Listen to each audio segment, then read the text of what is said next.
Muy buenas tardes, muchísimas gracias por la invitación, sin duda un enorme honor y agradecimiento el que me hayan tomado en cuenta para esta actividad tan importante en la que vengo a compartir con ustedes un poco mi experiencia de formación, que es lo que me pidieron los compañeros. Para comentarles un poco, bueno, yo entré a la universidad en el 94, yo soy carnet 94. Desde que estaba en la escuela a la que yo asistía, había incluido un niño con parálisis cerebral. Y desde ese momento empezó ahí como a gestarse el gusanito de qué era lo que quería estudiar yo cuando saliera del colegio.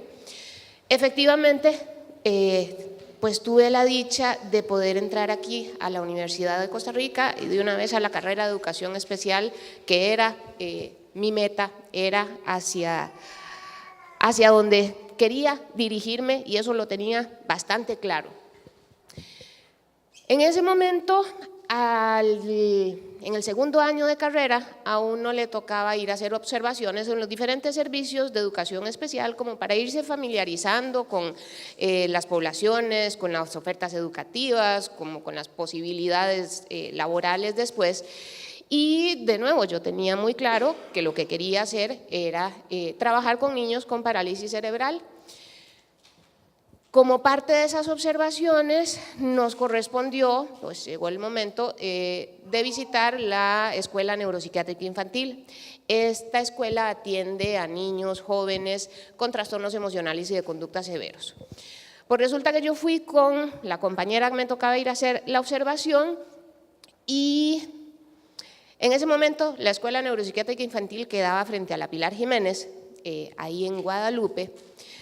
Y por decirles algo, cuando salimos más o menos corrimos desde la Pilar Jiménez hasta el Parque de Guadalupe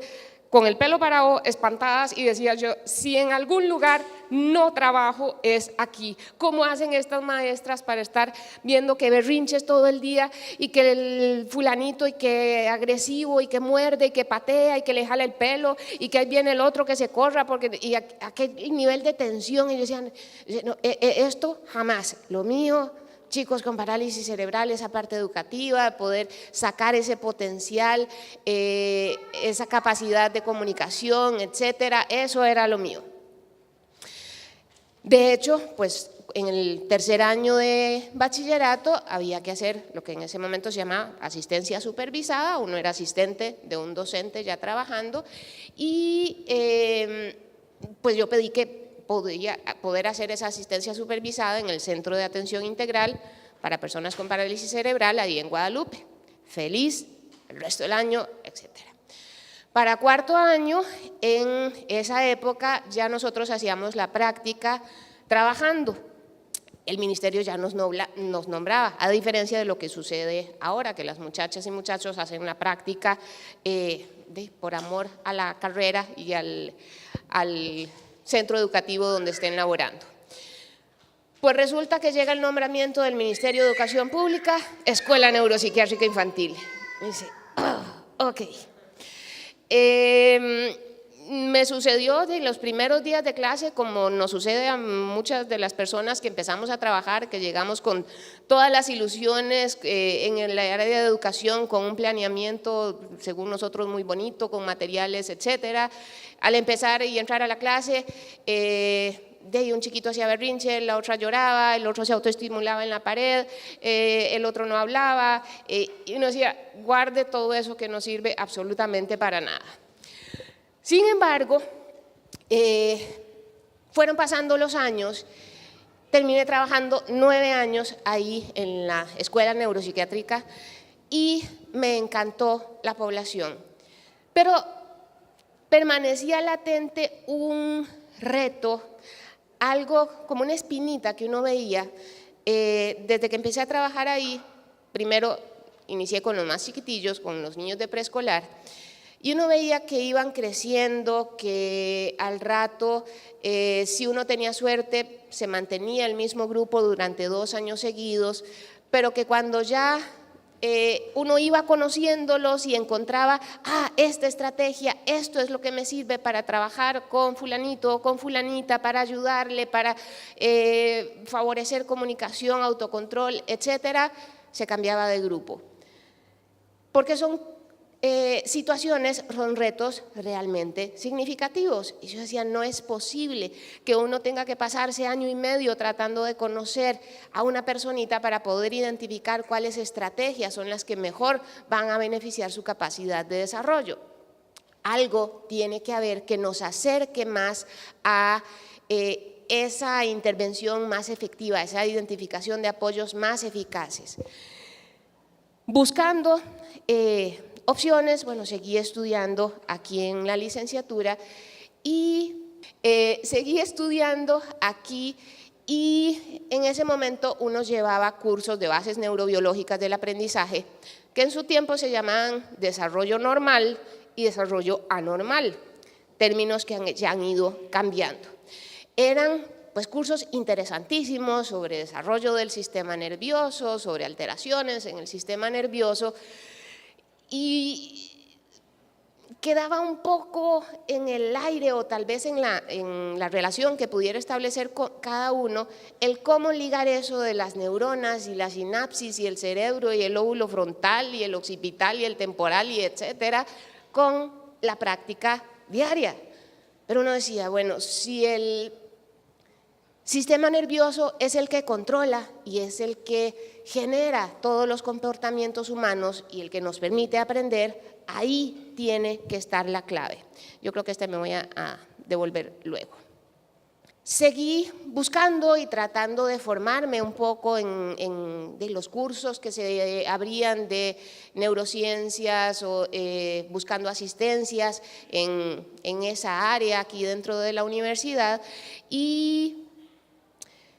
encontré una opción para hacer un posgrado en neuropsicología clínica, que yo dije, esto es lo que más se relaciona con el comportamiento, conducta de la gente y sistema nervioso, que era lo que en ese momento me interesaba conocer. Sin embargo, esta área, y que era una carrera que impartían en la Universidad de Salamanca, en España, estaba dirigida exclusivamente a médicos y a psicólogos. Entonces fueron realmente bastantes trámites y papeles que tuve que presentar extras para que aceptaran a la maestra en el doctorado de neuropsicología clínica. Por dicha había ido un poco armando esas piezas del rompecabezas que desde mi perspectiva es un poco cada una de nuestras historias de vida y contenía esas piezas que me iban pidiendo y que decía así, bueno, esta no está como tan detrás del palo, tiene idea de hacia dónde va. Me aceptaron en el doctorado más o menos como en agosto, como 15 días después llegó el nombramiento en propiedad en la Escuela Neuropsiquiátrica Infantil, tenía ahí 9 años de estar interina, me nombraron en propiedad, de no a renunciar a la propiedad. Tenía más o menos poco tiempo de haberme divorciado, estaba rearmando mi apartamento, mi vida, etcétera, a empacar todo, a guardarlo por ahí y de nada, vamos para España, vamos a Salamanca. Afortunadamente, yo creo que de eso tenemos todos muchísimo. Hay siempre gente, personas que resultan pilares fundamentales para ayudarnos a mantenernos en ese camino de lo que queremos lograr. En mi caso, el pilar más importante ha sido mi señora madre, que está allá sentada y que como en todas las ocasiones especiales me acompaña el día de hoy. Que de ella uno dice, sí, ese empuje, ese trabajo, ese no darse por vencido por más que las cosas se pongan difíciles, ha sido siempre un sostén que yo creo que nos ha mantenido tanto a mí como a mis dos hermanos firmes en lo que creemos. Pues resulta, y para hacerles el cuento un poco más corto, empaqué las cosas, me fui con la maletita, llegué de ahí a Madrid, sabía dónde tenía que ir a coger el autobús para Salamanca, llegué a Salamanca y cuando bajé del autobús me senté en una banca y dije, ah, carajo, ¿qué hago yo aquí? Porque son las cosas, ahora yo sin duda me hubiera ido en otras condiciones, yo llegué allá, no sabía dónde iba a vivir, no sabía absolutamente nada. Cogí un taxi después de haber respirado profundamente y le dije al taxista, lléveme por favor un hostal. ¿A cuál? No sé, alguno por el centro. ¿Quién sabe con qué cara llegué yo al hostal? Me acuerdo muy bien del señor, el dueño del hostal, que cuando ya me dejó en la habitación me dio un gran abrazo y me dijo, no te preocupes, mija, que todo te va a salir bien. Y yo sé, seguro, sí, seguro que ya se evidenciaba muchísimo el susto que uno tenía. Fue mucho el luchar por encajar piezas que no estaban dentro de mi rompecabezas de formación. Evidentemente, los compañeros del doctorado, que eran médicos, tenían un conocimiento neurocientífico 1000 veces más grande y más firme que el mío. El llegar a sentarme y leer de bioquímica, yo decía, pero esto ni siquiera lo habíamos visto en la universidad, y esto qué significa, y esto de qué se trata, y sí, las cosas muy cuesta arriba, y uno tratando de poder llevarles el ritmo a los demás, porque precisamente pues algo había que hacer ahí para que no se viera que la maestra estaba ahí sí, detrás un poco del palo. Tocó estudiar el triple o más que la mayoría de las personas que estaban ahí, y a lo largo de esos 3 años que estuve en España,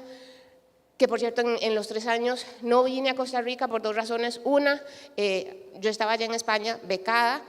y no me alcanzaba la plata para venir, y la segunda porque yo creo que si venía no me iba a regresar.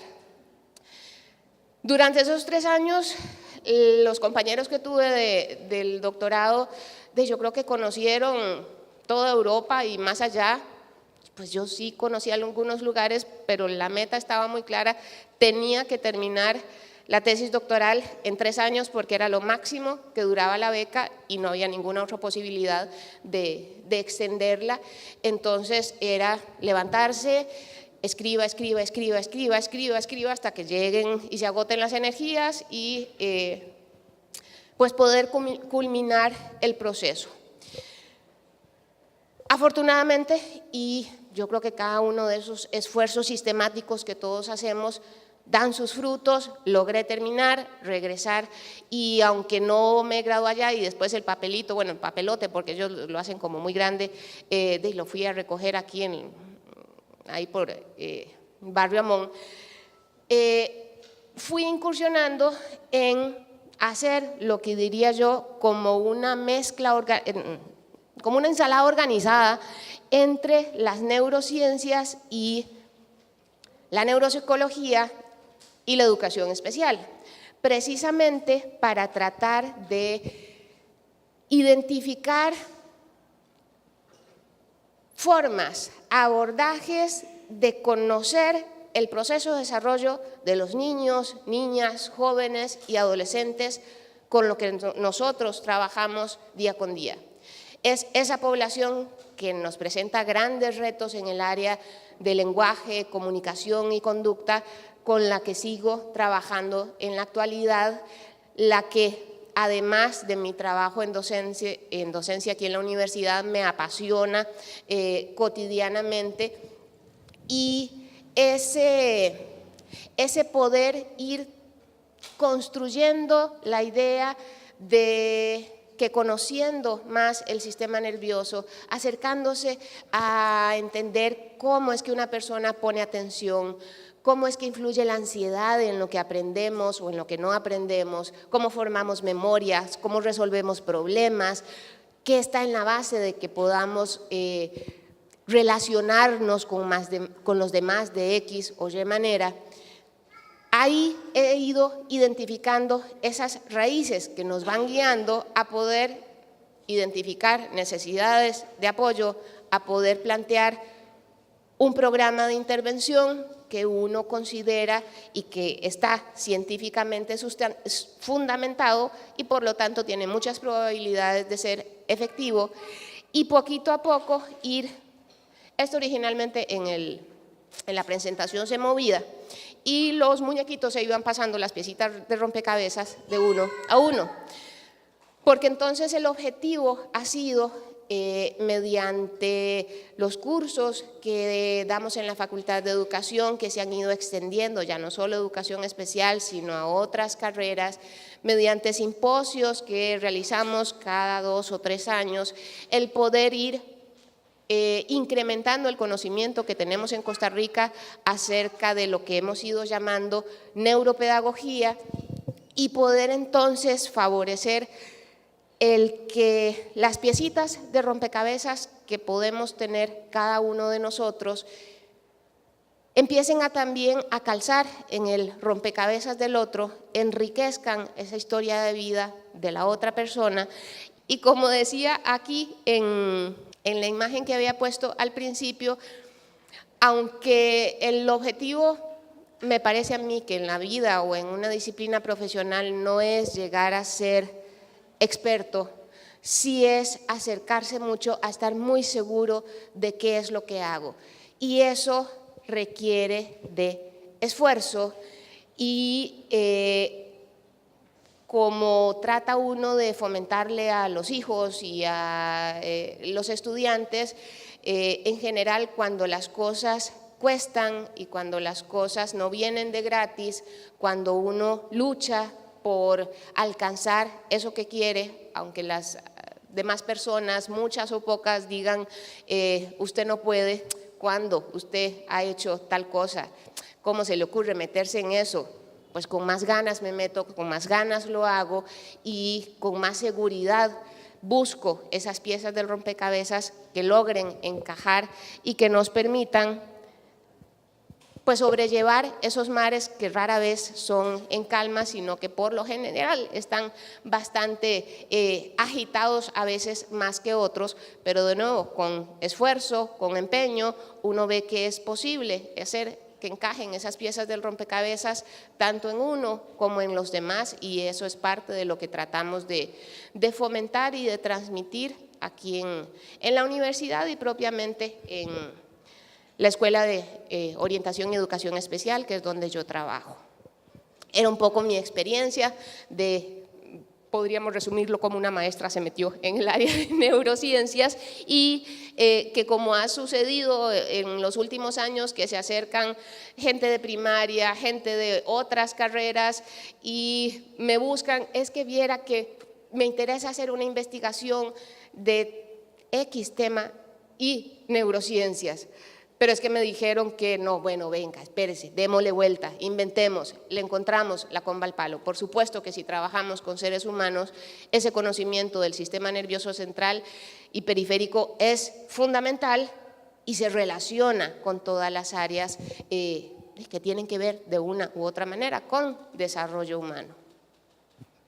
Muchas gracias. ¿Qué podría decir usted sobre seguir sus sueños? Pues básicamente yo creo que lo primero que hay que tener muy claro son precisamente cuáles son esos sueños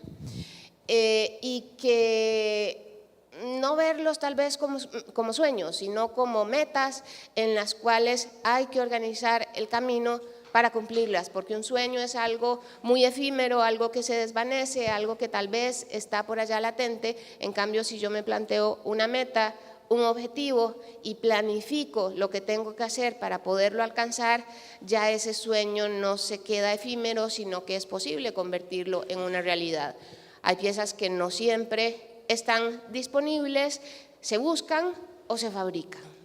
Club, quiero reconocer a Viviana Carazo por ser para la comunidad universitaria una persona que brilla con luz propia. En agradecimiento por ser ejemplo de inspiración para muchas personas y por demostrar con acciones el poder transformador del liderazgo de servicio. Entonces,